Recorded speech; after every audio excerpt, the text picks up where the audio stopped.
Engineer পড়তে গেলে সরকারি কলেজ আর বেসরকারি কলেজ দুটোর মধ্যে তফাৎ। সরকারি কলেজ হচ্ছে গুণগত মান দিক থেকে, শিক্ষার কোয়ালিটির দিক থেকে অনেক এগিয়ে, সরকারি কলেজ, হ্যাঁ, বেসরকারি কলেজের থেকে। তাই?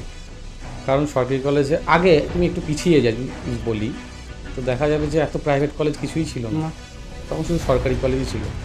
অর্থাৎ সরকারি কলেজ থেকে যারা পড়াশোনা করেছে তারাই পরবর্তীকালে টিচিং লাইনে এসেছে, মানে ইঞ্জিনিয়ারিং কলেজে বলছি আমি আর কি।